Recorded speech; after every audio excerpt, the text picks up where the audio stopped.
हमारे शो का नाम है राजपथ और इस वक्त हम चूंकि बिल्कुल इलेक्शन के दरमियान हैं तो ऐसे में पी चिदम्बरम साहब का एक असेसमेंट लेना बहुत ज़रूरी होगा ये समझने के लिए कि क्या आउटकम हो सकते हैं और कैंपेन कैसा चला है। चिदम्बरम साहब के इंटरव्यू की एक बुरी बात यह है कि उनसे पॉलिटिकल सेंसेशनल हेडलाइन नहीं मिल सकती, लेकिन बहुत ही ऑब्जेक्टिव डेटा और फैक्ट बेस्ड असेसमेंट मिल सकता है जो राइवल्स को भी अच्छा लगता है सुनने में और जो उनके सपोर्टर्स हैं उनको भी अच्छा लगता है। सर, आपने कैंपेनिंग के बीच हमारे लिए वक्त निकाला, आपका बहुत शुक्रिया। पहला सवाल तो यही है कि so far how has the campaigning unfolded itself for both sides? See, our assessment, we have a pretty robust data collection system. Our assessment shows that at the end of the fourth round, the Congress plus allies are ahead of the BJP plus allies. I don't know the results of the fifth round yet. Fifth round voting took place only yesterday, so we need to analyze the data that's coming in. But at the end of the fourth round, I think the Congress plus allies is ahead of the BJP plus allies. I'm assuming that these are the data collected after the polling has been over. Yes. So exit poll. Not exit poll. This is post poll. We don't collect data exit poll. We talk to our people, our polling agents, our karyakartas, our workers, for 2 or 3 days after polling is over to collect data about how that polling station behaved. Based on that, we extrapolate for all the polling stations. This is neither an exit poll nor a survey of that kind. So if it is a workers' assessment, then the possibility of inaccuracy could be high. No. See, workers tend to be very optimistic before an election. But after an election, realism sets in. So if a booth has done well, they will say the booth has done well. The booth has not done well, they will admit that because it will be known anyway on May 23rd. Booth-wise counting takes place. Right. Therefore, after the election, everybody, I think, becomes realistic. But still, there is a perception, and everyone agrees to that, that overarching theme remains Mr. Modi himself has been able to convert the election into a quasi-presidential election. And people say that, yeah, who else? But it is only Modi because there is no alternative. Whose people? People of Tamil Nadu, people of Kerala, people of Andhra are not people of India. People of Odisha are not people of India. Delhi, Mumbai, Lucknow, Bhopal. So you are only thinking that the Hindi heartland is people of India. Believe that. The people of India are people in 29 states, isn't it? Agreed. So South India, we can... Why South India? What about Odisha? What about Bengal? What about Assam? Okay, so are you telling me that in Odisha, Northeast and Bengal, yes, BJP is not going to kind of open its shop nicely? BJP will suffer the biggest shock in these 3 states. And when we are doing our own back of the envelope calculation, we are sometimes putting number 5 seats or 15 seats in West Bengal. You're welcome to. You're welcome to put 42 seats in West Bengal for them. The fact is, the BJP has a chance only in about 4 or 5 seats. It's likely to win about 2 or 3 seats. But will it already has 3 anyway. I'm quite happy that you are discussing numbers with me, sir. So will you concede that BJP is going to be the single largest party? That I cannot say at this stage. But that's not relevant. What is relevant is pre-election alliances. Post-election alliances are also relevant, but pre-election alliances are very relevant. That's the law of the country declared by the Supreme Court. Our pre-election alliance and the BJP's pre-election alliance are known to everybody. Ours includes DMK, parties in Kerala, the UDF, NCP in Maharashtra, RJD in Bihar, and one or two small parties. The BJP's declared allies are Akali Dal in Punjab, Shiv Sena in Maharashtra, JDU in Bihar, and AGP in Assam. So go by the declared allies. We have also got allies in Jharkhand, JMM and others. Right. Go by the declared allies. I think as a declared alliance, our alliance will be ahead of the BJP's alliance. Assume that the case is exactly reverse. In that case, pre-poll political formation should be called first, and the president may choose to call them, even though in post-poll alliance scenario, you may be having more potential partners to join you. See, that will all depend upon what kind of post-poll alliances emerge. At the moment, it is speculative. But the law is, as declared in the Goa case, even a post-poll alliance has to be taken into account. Okay.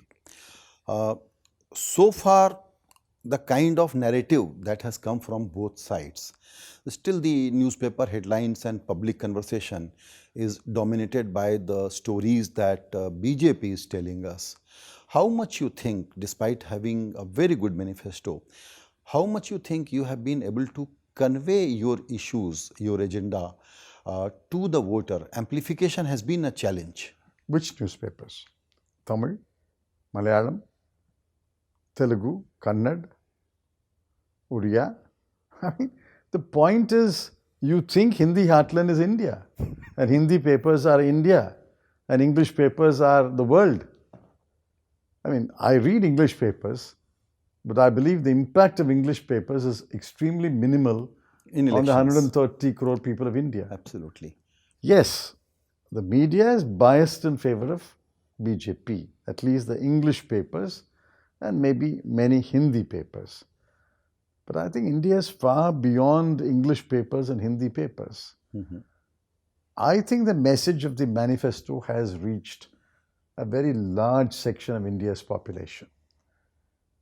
Look at it this way. The only manifesto that is being discussed is the Congress manifesto. Even English papers and Hindi papers are discussing only the Congress manifesto. I have not seen any discussion of the BJP's manifesto. It was released, it was forgotten. But the Congress manifesto still is the subject matter of debate, public rallies, meetings, discussions, articles. Therefore, it is only because the Congress manifesto has obviously reached large sections of the people that people are debating and discussing the Congress manifesto. Is anyone discussing the CPI's manifesto? Is anyone discussing the Telangana Rashtriya Samiti's manifesto? Likewise, is anyone discussing the BJP's manifesto? BJP manifesto is very simple, one line. देश का चुनाव है, घर में घुस के मारना है पाकिस्तान को, आतंकवाद के खिलाफ लड़ाई है, अपोजिशन आतंकवादियों के साथ में है. So that narrative has what I call is opium. But why did they have to publish a thick document? They could have put it in one sheet of paper. That tick box that you have to check this box also. No. Why waste your time writing that? Why give names like Mr. Rajnath Singh, Home Minister of India, former president of the BJP, is the chairman of the Manifesto Committee, and what emerged out of that? Okay. Sir, you rightly said that sometimes we think North India decides what is going to happen, and the trends in South India are And kind East of clear. India. And East India, agreed. But BJP became what it is today because of North India. What is your assessment of North Indian states?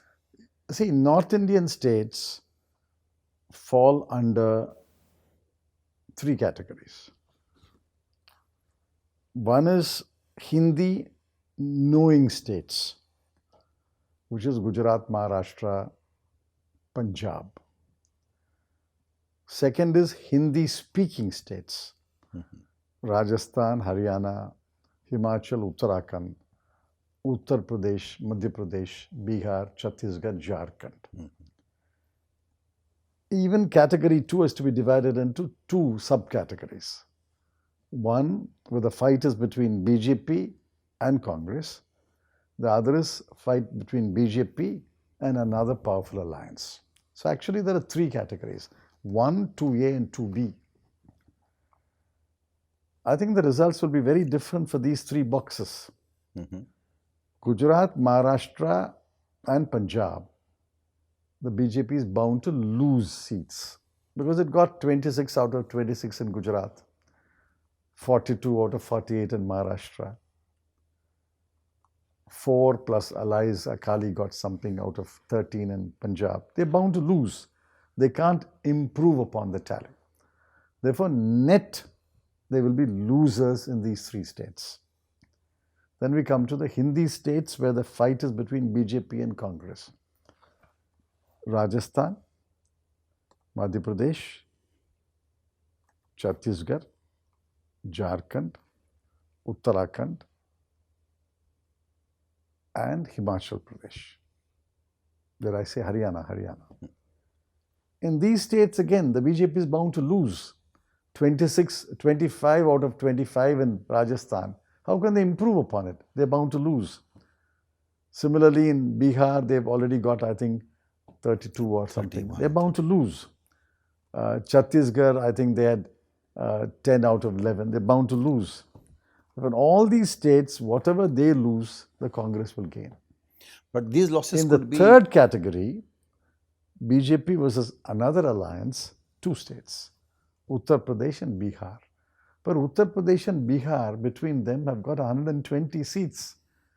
Out of the 120 seats, BJP and its allies today, I think, have something like 105 seats or so. They're again bound to lose. They won't lose to the Congress, but they will lose to somebody else. So in whichever box you look at, how can the BJP improve on its tally? So losses are there, but they could be marginal. So technically there will be a coalition government, but led by Mr. Modi. What is marginal, I want to know. I don't know what is marginal. If they lose 100 seats, how is it marginal? You are anticipating they will lose 100 seats? Well, I think outside of Uttar Pradesh alone, because I can't speak about Uttar Pradesh now, outside of Uttar Pradesh alone, the BJP is likely to suffer a net loss of at least 60 seats. Okay. Gujarat, Maharashtra, Rajasthan, Madhya Pradesh, Chhattisgarh, Jharkhand, Haryana, Punjab, and Bihar. They're likely to lose 60 seats. So sounds very reasonable number. Yeah, that's why I'm saying it's not an minuscule number. It's not an insignificant number. In Uttar Pradesh, 5 rounds are over. Gadbandhan is doing very well, I'm told. I mean, Congress is not doing so well, but the Gadbandhan is doing very well. Let's assume, for the sake of argument, that the Gadbandhan is able to take away 50 seats. The entire 50 is going to come out of the BJP's quota. Because the Gadbandhan today, SP has got 5 and BSP has got 0. Correct.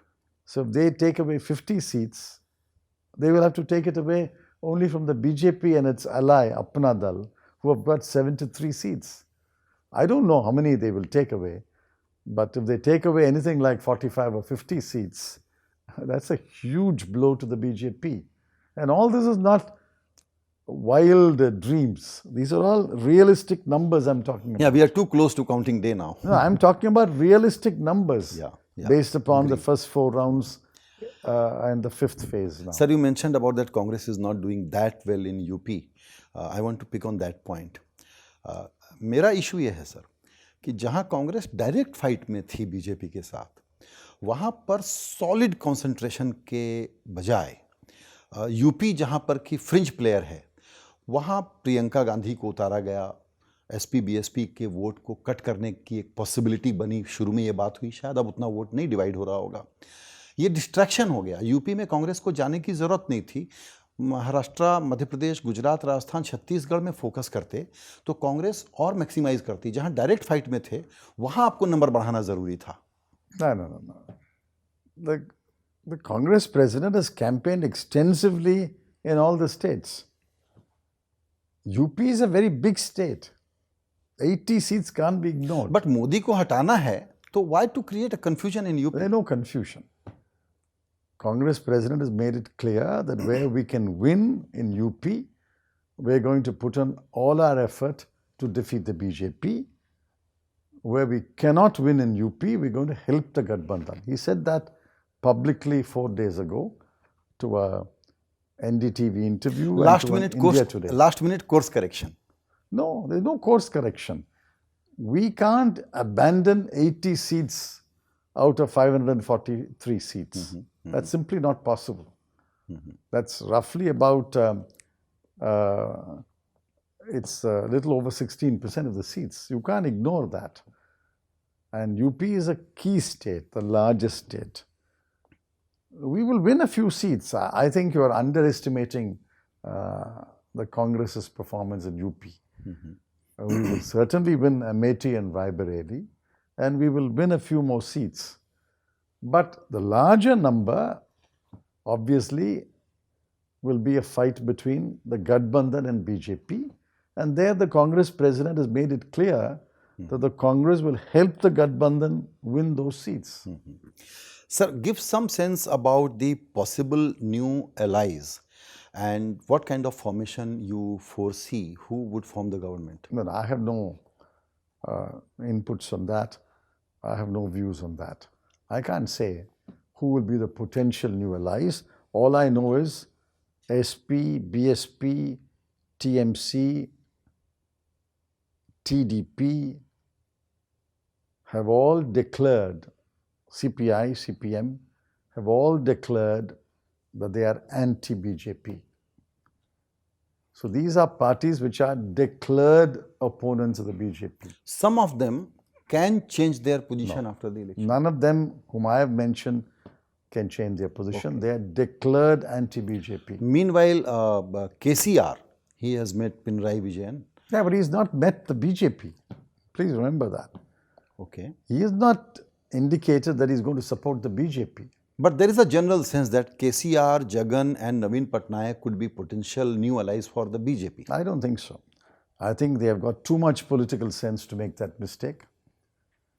But their assembly elections are now over, so they can be tempted. No, not necessarily. Take Orissa as an example.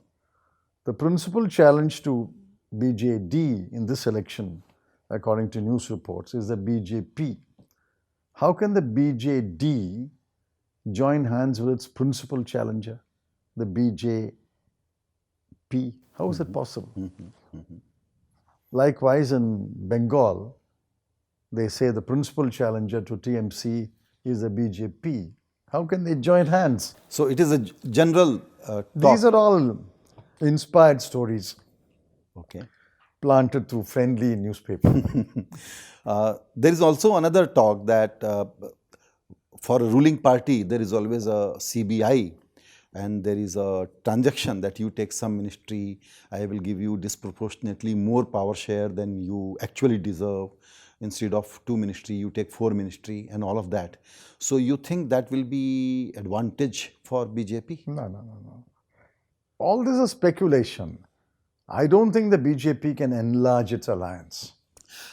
But you are generally saying that BJP is not coming back to power. I didn't say anything to that. Only 5 phases of elections are over. There are 2 more phases. There are still 110 seats to go to elections. How can one make any statement? I wish the BJP does not come to power. I pray that the BJP does not come to power. But you are not forecasting that it will I don't forecast elections. Okay. You are asking me trends. You're asking me inferences based on events that have happened. Right. So I'm talking about the 5 phases based on my information. I'm not forecasting anything about the future. Okay. Because I was tempted to then ask who would be your Prime Minister? We have made it very clear. All the non-BJP parties will sit together and decide who will lead a non-BJP government. Ms. Mamata Banerjee has said that. Mr. Akhilesh Yadav has said that. Mr. Chandrababu Naidu has said that. Mr. Pawar has said that. Mr. Pawar has said that. Mr. Rahul Gandhi has said it many times. So why should there be any doubt about... both possibilities are open. It could be a Congress PM, it could be a non-Congress PM. I don't know. Each party will naturally wish that its party's leader becomes the PM. That's natural for a worker like me. Naturally, I want my party leader to be the PM. For a worker of NCP, for a worker of TMC, for a worker of another party, that's natural. In fact, it will be unnatural if you think otherwise. Right. But what the leaders will decide, only the leaders can say. Okay. Now, please tell us something about the economic situation for the next government, whichever government it is, NDA or UPA. They are going to have a very tricky situation in terms of macroeconomic indicators. They are looking quite worrisome. So, is it something that you wouldn't want to handle at this point in time? See, a party which forms a government must deal with the situation. The situation has been admirably summed up by Dr. Manmohan Singh day before yesterday. I think his statement is an accurate summary of the situation. It's based on facts. The facts were taken from the March 2019 report of the Ministry of Finance. So we have taken the facts from the Ministry of Finance. Taking those facts into account, Dr. Singh has made an elaborate statement, an absolutely correct assessment of the dismal state of affairs. And you read today the editorials in a couple of newspapers. Today's editorials also point out that the situation is quite bad. If the non-BJP parties form a government, obviously they have to deal with it. You can't say, I will form a government, but I don't want to deal with it. The issue would be the kind of promises Congress party or all parties have made. You will require huge money to spend on those plans. Of course. And fiscal space doesn't allow that to happen. That's wrong. We have given our mat. Nobody wants to spend a few minutes taking a piece of paper and checking whether our mat is correct. It's all in the air. You all talk in the air. Sit down, take a piece of paper, write down our numbers and tell me which number is wrong. So currently, you would agree that it could be 3.9% fiscal deficit in that kind of situation? Their fiscal deficit was projected as 3.3. Revised estimate says 3.4. Right. They have slipped for the fourth year in succession. They have slipped and it could go actually up. It could be worse than that. Maybe it can. In that case, you won't have much money to spend on a new scheme of this scale. The fiscal deficit of the year that ended has no impact on the next year. Next year starts on a clean slate. Next year it starts on fresh revenues and fresh borrowing.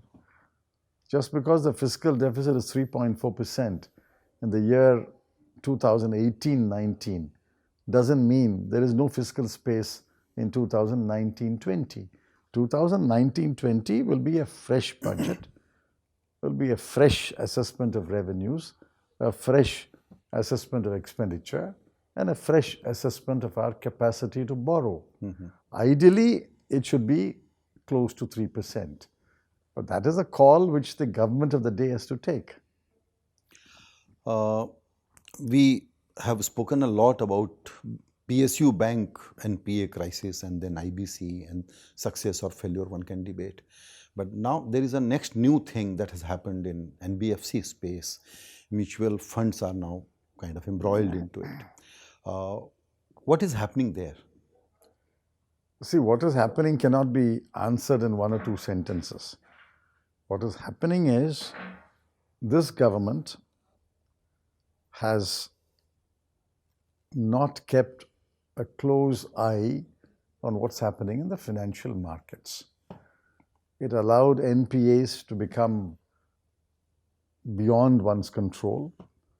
It dealt with the NPA situation in a ham-handed, amateurish fashion. We said it in the manifesto, and Dr. Manmohan Singh has said it in a statement. They adopted a one-size-fits-all approach, which boomeranged upon them. As far as the IL&FS is concerned, it is a failure of the regulatory authority, failure of supervision. As far as NBFCs is concerned, it's because the government did not keep an eye on liquidity. There are serious deficiencies in liquidity, and therefore NBFCs are finding it difficult to meet redemption obligations. Therefore, I think it can't be answered in one sentence. It requires a much more detailed explanation. In terms of next steps, this government is now, again, these are news reports that they are preparing the 100 days plan. They are already Those are all mind games. This is mind games. We are already preparing a 100-day plan. Why? They can prepare a 100-year plan. In fact, some BJP leaders said BJP will rule for the next 1,000 years. Prepare a 1,000-year plan. All this is meaningless. The other thing that has been debated a lot, and today only Supreme Court again dismissed the petition on opposition parties' petition on EVM and VVPAT. So, do you think as an opposition formation you are just raising this issue? Are there real issues to worry about? They are real When issues. you win, then you don't complain? It is not whether we complain or not. See, these are real issues. As political parties who move the Supreme Court, we are disappointed with the verdict. But it is the Supreme Court's judgment. I can't say more about it. The point is, politicians, political parties are close to the people.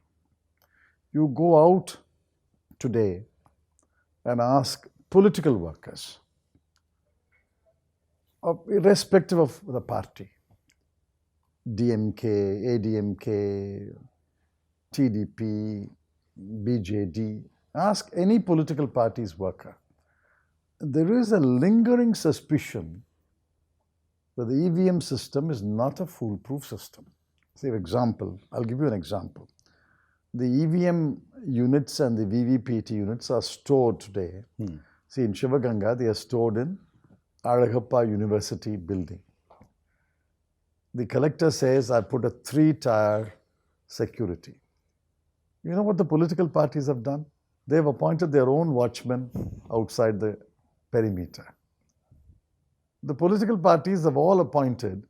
All parties. All parties. In collaboration with each other. Not that we are spying on each other.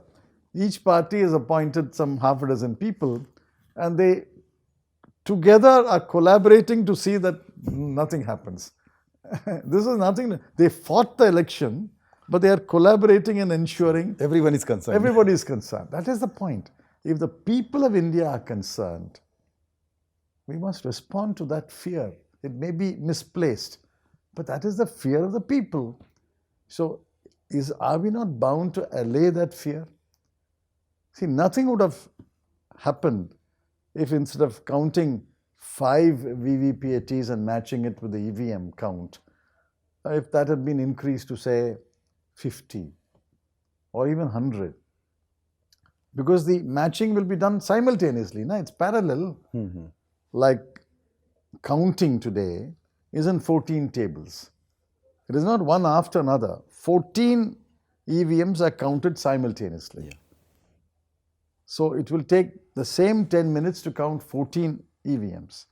Likewise, if you want to match the VVPAT and the EVM count, if you bring 5 machines and place it on 5 tables, let's assume it takes half an hour. If you bring 50 machines and place it on 50 tables, it will take the same half an hour only. True. Because it's parallel, isn't it? True. Election Commission, now there is a new kind of scoreboard every day. Clean sheet number 8 and 9 have been also issued now. What do you say to that? Well, at least the conscience of one election commissioner is stirred. Unless the conscience of one more election commissioner stirs, these clean sheets will continue to come for the BJP. For PM and the president of the BJP, it will be clean chits. Unless one of the two election commissioners allows his conscience to be stirred. But now it's almost over, so you don't No, have there are still almost 11 days of campaigning. and 117 And seats at stake. 110 seats are at stake. In the last leg, the And look way at the extreme statement which the PM has made. Why does he drag a martyred Prime Minister who was killed 28 years ago? Why does he drag him into the current debate? What has the current debate got to do with Mr. Rajiv Gandhi? When Mr. Rajiv Gandhi was alive and was Prime Minister until his death, nobody even heard about Mr. Narendra Modi. But sir, here I will blame you as in opposition parties also. He realized that he doesn't want to talk about 5 years performance. Yes. And he very smartly has shifted the entire debate to some other issues. Yes. And he is kind of topping it up every day. You have not been able to pin him down. That's not correct. That's not. The results will tell. If you're not able to pin him down, he should win in Kerala, isn't it? He should win in Andhra. He should win in Telangana. He should win in Orissa. Again, you are all very Hindi state focused. I agree to that, sir. Suppose Rajasthan is the border state. He has won 25 out of 25 seats. Suppose he loses 12. His narrative has failed. Then. Totally. Punjab is another border state where I think BJP has got 4 and Akali Dal have got 3 or something. Yeah. 7 out of 13. Now, if together they get only now 3 seats, they have lost, isn't it? So, in border states, if his narrative has not succeeded, why do you assume that his narrative has succeeded? It may succeed in some constituencies. I'm not denying that. But to say that the non-BJP parties have not been able to stop his narrative or present an alternative narrative is completely wrong. Why do you think that he actually brought Rajiv Gandhi into this? I said so in my tweet. conversation? It shows the extent of his desperation. It shows the extent of their fear of defeat. So, but he has clarified that he wants this to be an issue because Punjab, Bhopal tragedy, Delhi, it's a great issue for BJP to pick. Let him talk about Bhopal tragedy. Let him talk about Punjab. Why did he have to say that Rajiv Gandhi is Bhrashtachar number 1? Remember, that statement did not talk about Bhopal tragedy. It hurts him when you say Chaukidar chor hai, so he's just equating that. He's just countering that. Let's take Chaukidar chor. If Chaukidar is chor, he should turn around and say the opposition party leader is a chor. Why does he bring Mr. Rajiv Gandhi? When Rajiv Gandhi was alive, nobody even heard of Mr. Narendra Modi. Did you hear of Mr. Narendra Modi in 1991? In 1991, he was a pracharak traveling all over North India. Nobody even heard of him. So why does he now lock horns with Mr. Rajiv Gandhi? But he has been single-minded. He thinks that till I finish Congress party, BJP cannot sustain for years to come. Let me tell you, no power on earth can finish the Congress party.